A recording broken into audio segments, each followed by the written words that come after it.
સંકુલપુણા ગામ સુરત દ્વારા ભવ્ય જન્માષ્ટમી મહોત્સવ અંતર્ગત શ્રી કૃષ્ણ ચરિતામૃતમ સમારોહનું 13 અને 14 ઓગસ્ટે ભવ્ય આયોજન કરવામાં આવ્યું। સદભાવના વિદ્યા સંકુલ પુણા ગામ સુરત દ્વારા ભવ્ય જન્માષ્ટમી મહોત્સવ અંતર્ગત શ્રી કૃષ્ણ ચરિતામૃત સમારોહનું તારીખ 13 અને 14 ઓગસ્ટે ભવ્ય આયોજન કરવામાં આવ્યું। આ કાર્યક્રમનો મુખ્ય હેતુ આજની પેઢીને ભારતીય સંસ્કૃતિથી પરિચિત કરાવવાનો અને શ્રી કૃષ્ણના ચરિત્રને જીવનમાં આત્મસાત કરાવવાની પ્રેરણા આપવાનો હતો। શાળાના 400 જેટલા વિદ્યાર્થીઓએ કૃષ્ણ જન્મથી લઈને પારણિયા ઉત્સવ, નંદોત્સવ, પરિક્રમા અને રાસોત્સવ જેવી 18 અનોખી કૃતિઓ નાટ્ય, નૃત્ય અને કલાત્મક રજૂઆત દ્વારા પ્રસ્તુત કરી।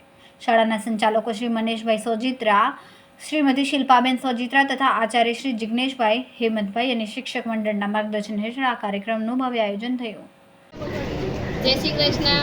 મારું નામ ચિંચાળા તેજલ છે અને મારા 5 બાળકો સદભાવના સ્કૂલમાં ભણે છે અને આજે આ સ્કૂલમાં ઘણું સરસ જોવાલાયક બાલકૃષ્ણનું એવું સરસ બનાવેલું છે કે દૂર દૂરથી લોકો જોવા આવે છે અને ખાસ કરીને હું સ્કૂલના શિક્ષકો, સ્ટાફ અને બાળકોને ખૂબ સરસ મહેનત કરાવી છે અને એવું સરસ જોવાલાયક છે જન્માષ્ટમી નિમિત્તે કે મારા નાના બાળકોને જેને જાણ નથી, ખબર નથી, એને નવી પેઢીનું આ જૂની પેઢી શું કહેવાય એ જોવા માટે એવું સરસ બનાવેલું છે।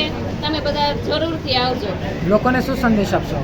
લોકોને સંદેશ આપીએ કે નાના બાળકોને ખબર નથી કે બાળકૃષ્ણ લીલા શું કહેવાય એમ, તો આજે આ સદભાવના સ્કૂલમાં જોવા માટે આવે, જરૂરથી આવે અને એ જાણીને જાય કે આપણા પૂર્વજો, આપણા કૃષ્ણ વંશજો જે છે તે કેવું કેવું રાસલીલા રચી રહ્યા છે, તો એ જોવા માટે જરૂરથી આવે।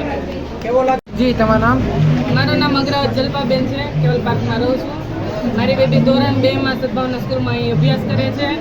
આ સ્કૂલમાં આજે ખૂબ જ સરસ ભવ્યમના જે આપણે કૃષ્ણ ચરિત્રામૃત છે, મતલબ કે કૃષ્ણના જીવન ચરિત્ર વિશે અહીં ખૂબ જ સરસ આયોજન કર્યું છે। જાત જાતના પોસ્ટરો, ટીવીમાં અમને વિડીયો બતાવ્યા, ખૂબ જ સરસ ને એનું અહીંયાનું શણગાર ને અહીંનું જે સજાવટ છે અદ્ભુત છે, ખૂબ આધુનિક, ખૂબ જ સરસ છે। મજા આવી અહીંયા અમને આવીને। Thank you. નમસ્કાર સૌ દર્શક મિત્રોને। સદભાવના વિદ્યા સંકુલ, સુરતીનગર સોસાયટી, પુણા ગામ સ્થિત ખૂબ સરસ મજાનો ભવ્ય સમારોહ। જન્માષ્ટમી પર્વ નજીક છે। ભારતીય સંસ્કૃતિ પ્રણાલી પ્રમાણે દરેક શાળાઓની અંદર ખૂબ સરસ મજાના ઉત્સવો થતા હોય છે, પણ અમારી શાળા સદભાવના વિદ્યા સંકુલ દ્વારા વર્ષ દરમિયાન અવનવી રીતે બાળકોની અંદર કંઈક એવી ભક્તિ અને ચેતના જાગે એવા ભાવ સાથે અમારી શાળાના ટ્રસ્ટી સાહેબ શ્રી મનીષભાઈ સોજીત્રા, સહસંચાલિકાબેન શ્રીમતી શિલ્પાબેન સોજીત્રા અને સૌ ટ્રસ્ટીગણ ખરેખર ખૂબ ઉમદા વિચાર અને દ્રઢ વિચારસરણી સાથે વિદ્યાર્થીઓની અંદર કંઈક એવી ભક્તિભાવ નિર્માણ કરવા ઈચ્છે છે। આજે પુસ્તકોની અંદર અવનવું ખૂબ સરસ નોલેજ, જ્ઞાન બાળકો મેળવે છે, પણ આ આપણી સંસ્કૃતિને જાળવી રાખવા માટે, સંસ્કૃતિને ટકાવી રાખવા માટે જે વિચારોની જરૂર છે, આજે સોસાયટી શેરી મહોલ્લાઓની અંદર મટકી ફોડી અને આનંદ થતો હોય છે, નંદ ઘેરા થાય છે, પણ શ્રી કૃષ્ણના વિચારોને તો સૌ ભૂલી જ ગયા છે।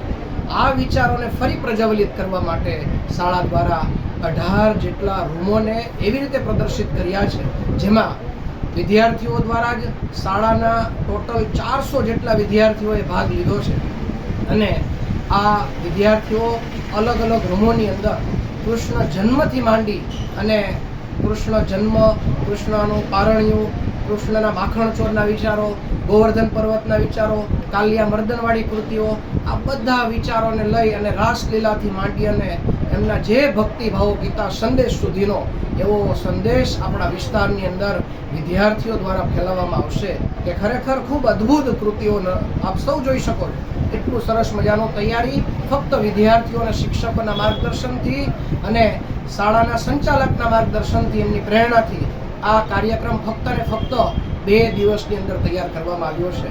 આપ સૌ શહેરના અને નજીકના વિસ્તારમાં રહેતા તમામ વિદ્યાર્થીઓ અને મુલાકાતીઓ, સભ્યો, માતાઓ, બહેનોને ખાસ નમ્ર વિનંતી છે, વડીલો સાથે, પરિવાર સાથે શેરી મહોલ્લાની અંદર તારીખ 13 અને 14 ઓગસ્ટ 2025 આ 2 દિવસના કાર્યક્રમની અંદર સવારે 9 થી સાંજના 4 વાગ્યા સુધી આ ભવ્ય કાર્યક્રમ આપણે ગોઠવેલો છે। 1-1.5 કલાકનો સમય લઈ આપ સૌને પધારવા માટે નમ્ર વિનંતી છે। અસ્તુ, જય હિન્દ, જય ભારત। જી, તમારું નામ? નમસ્કાર, મારું નામ સિયાક્ષી સોરઠિયા છે અને હું ધોરણ 12 ની અંદર અભ્યાસ કરું છું.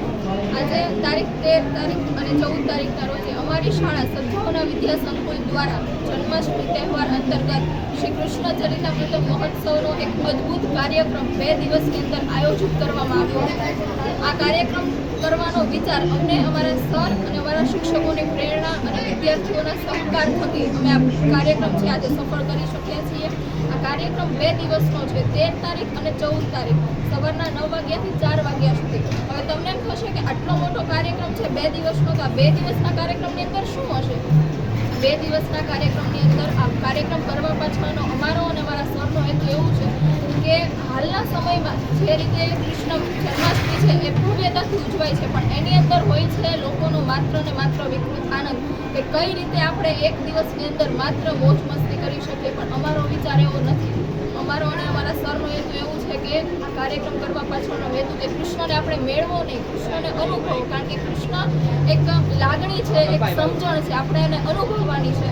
આ સમગ્ર કાર્યક્રમ 2 દિવસની અંદર થયો છે, જેની અંદર લગભગ 18 જેટલી કૃતિઓ છે એને આવરી લેવામાં આવી છે, કે જેમાં 12 કૃતિઓ એવી છે કે જે કૃષ્ણ ભગવાનના જન્મથી લઈને ગીતા ઉપદેશ સુધીની તમામ કૃતિઓને આવરી લીધેલી છે. આ કૃતિ છે એ નાટ્ય સ્વરૂપે રજૂ થયેલી છે. ઉપરાંત 5 જેટલા નૃત્ય પણ આની અંદર સમાવેશ કરવામાં આવ્યા છે. અને આ કાર્યક્રમ બહુ જ ભવ્યતાથી અમારી શાળા દ્વારા અમારા શિક્ષકોના સહકારથી અને નાના ધોરણથી માંડીને ધોરણ 12 સુધીના તમામ વિદ્યાર્થીઓના સહકારથી આજે અમે આ કાર્યક્રમ છે એ સફળ બનાવી શક્યા છીએ. કેમેરામેન હર્ષદ પાટીલ સાથે સુનિલ પાટીલ, સમય મીડિયા ન્યૂઝ, સુરત.